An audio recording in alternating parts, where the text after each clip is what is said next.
Everybody's in the place till the sun's out. Can't fuck with me, so don't even try. 'Cause when the bullets fly, you're the last one. Hey guys, welcome back to another video. आज हम सीखेंगे different type of grounded pass.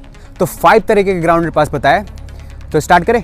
Let's start. First है कि आपको passing में सबसे important क्या होता है, चाहे वो कैसे भी पास हो, ग्राउंडेड पास हो, एयर पास हो, सबसे इंपॉर्टेंट क्या होता है कि आपको अपने टीममेट को देखना है कि वो फॉरवर्ड मांग रहा है, बॉल मूवमेंट में है, या पीछे मांग रहा है, या अपने पैर पे मांग रहा है। तो वो सबसे इंपॉर्टेंट होता है, कैसे भी पास हो।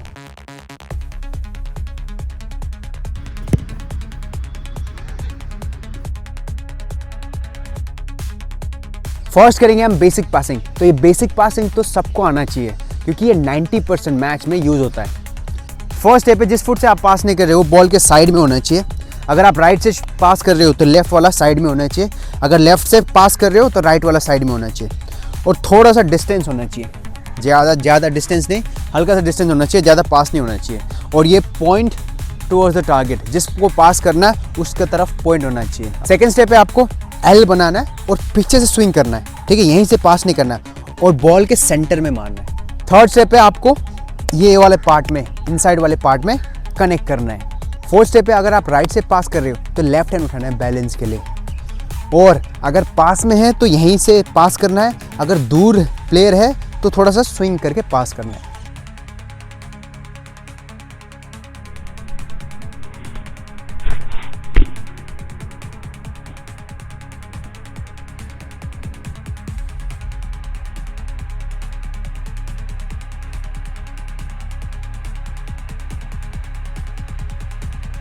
सेकेंड हम करेंगे लेस पासिंग। तो अगर आपको दूर पास देना है, ठीक है, अगर शॉर्ट पास नहीं देना, लॉन्ग पास देना है, तो आप लेस का पार्ट यूज़ करते हैं ग्राउंडेड। इसमें भी जिस फुट से आप किक नहीं कर रहे हो बॉल के साइड में होना चाहिए, ठीक है। अगर आप राइट से पास कर रहे हो तो लेफ्ट वाला साइड में होना चाहिए, अगर लेफ्ट से पास कर रहे हो तो राइट वाला होना चाहिए। और इसमें ये ध्यान देना है कि अब डिस्टेंस थोड़ा सा ज़्यादा होगा, सेकेंड आपको लेस पार्ट से कनेक्ट करना है और सेंटर ऑफ द बॉल में मारना है।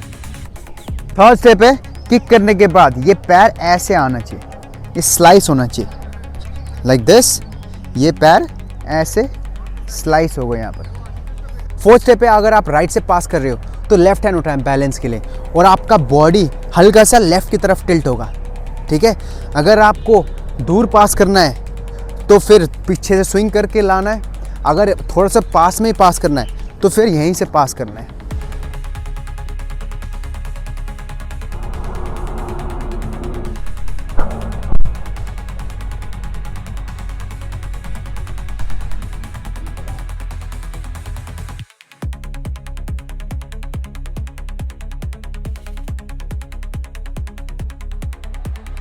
थर्ड हम करेंगे ग्राउंडेड कर्लर पास। तो ये भी बहुत अच्छा पास है अगर आप प्रॉपरली टेक्निक यूज़ करके पास करोगे तो।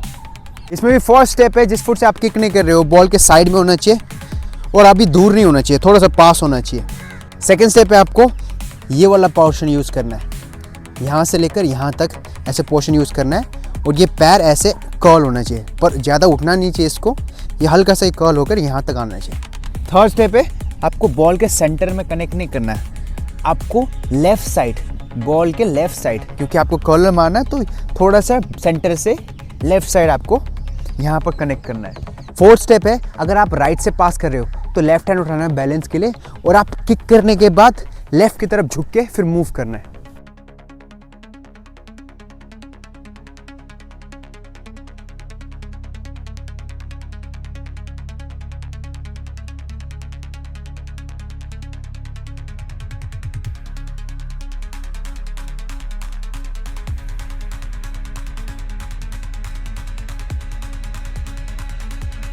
फोर्थ हम करेंगे आउटसाइड ग्राउंडेड पास।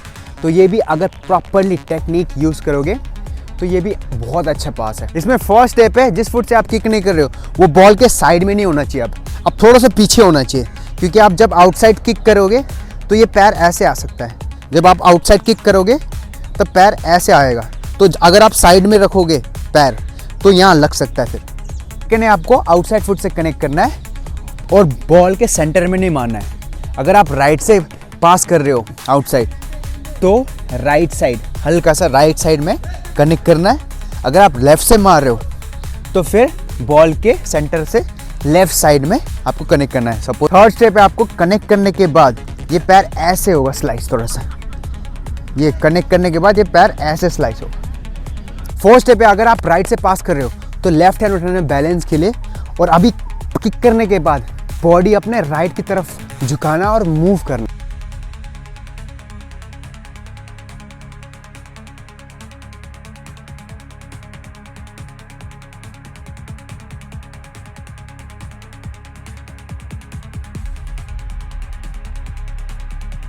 फिफ्थ है कि टो पोक पास, तो ये भी बहुत यूज़ होता है मैच में। अगर आपका बॉल आपके रीच से थोड़ा सा दूर है तो उस टाइम यूज़ करते हैं, और डिफेंडर को मिलने वाला है उस टाइम यूज़ करते हैं टो पोक। ये टो पोक पास आपको इमरजेंसी के टाइम में यूज़ करना होता है, वैसे ज़्यादा यूज़ नहीं करते इसको। अगर आपका बॉल थोड़ा सा रीच में दूर है और डिफेंडर पास में आ गए हैं बॉल के, उस टाइम हम थोड़ा सा ऐसे टो से पास कर देते हैं अपने प्लेयर को। आज का पासिंग सेशन ख़त्म होता है, तो पासिंग में सबसे इम्पोर्टेंट क्या है? ऊपर देखना। पास करने से पहले ऊपर देखना है, कैसे भी तरह का पास हो, लॉन्ग बॉल हो या ग्राउंड हिटर, ऊपर देखना है कि आपका प्लेयर मूव कर रहा है या वहीं खड़ा हुआ है या पीछे मांग रहा है, तो सबसे इम्पोर्टेंट है। अगर बिना ऊपर देखे पास करोगे और आगे मूव कर दिया तो उस पास का कोई फ़ायदा नहीं है। तो अगर आपको ये वीडियो हेल्पफुल लगा हो तो लाइक करो, कमेंट करो and don't forget to subscribe, और अपने फ्रेंड्स को शेयर भी कर दो। चलो बाय बाय।